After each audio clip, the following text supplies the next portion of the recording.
ఇక తెలంగాణ ప్రాజెక్టులపై మోదీ సర్కారు కొర్రీలు పెడుతుంది. సీతారామ తుది అనుమతులపై పేచీ పెట్టింది. మేడిగడ్డ బరాజ్ పిల్లర్ దెబ్బతిన్న ఘటనను సాకుగా చూపి అనుమతి ఇవ్వలేదు.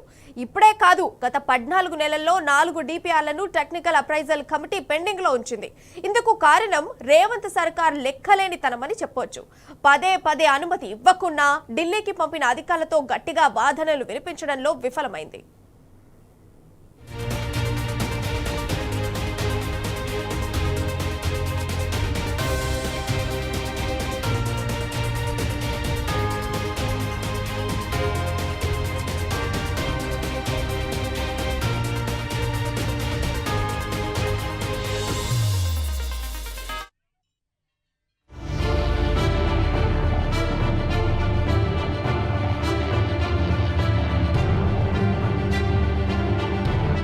సమీకృత సీతారామ ఎత్తిపోతల పథకం సీతమ్మ సాగర్ బహుళార్థ సాధక ప్రాజెక్టుకు సంబంధించి తుది అనుమతులపై కేంద్ర ప్రభుత్వం మరో కొర్రీ పెట్టింది.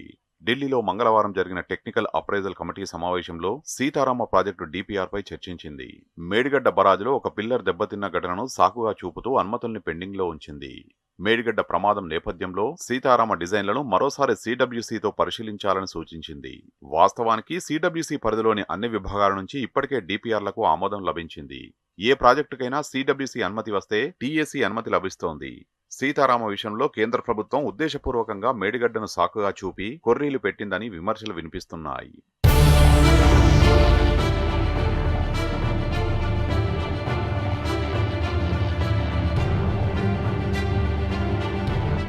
రాష్ట్ర ప్రభుత్వం చొరవ చూపకపోవడం వల్లే టీఏసీ అనుమతులు రాలేదనే అభిప్రాయం వ్యక్తమవుతుంది.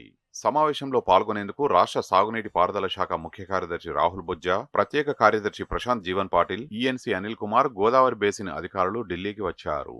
వారు గట్టిగా వాదనలు వినిపించకపోవడంతో అనుమతులు రాలేదని తెలుస్తోంది. కాంగ్రెస్ ప్రభుత్వ అసమర్థత వల్ల గత 14 నెలల్లో ఒక్క డిపిఆర్ కు ఆమోదం లభించలేదని సాగునీటి రంగ నిపుణులు విమర్శిస్తున్నారు. బీఆర్ఎస్ హయాంలో వేగంగా కొనసాగిన ప్రాజెక్టుల అనుమతుల ప్రక్రియకు కాంగ్రెస్ ప్రభుత్వ హయాంలో బ్రేక్ పడిందని గుర్తు చేశారు. బీఆర్ఎస్ సర్కార్ గతంలో 1.5 ఏళ్ల కాలంలో 5 ప్రాజెక్టులకు అనుమతులు సాధించిందని వివరించారు.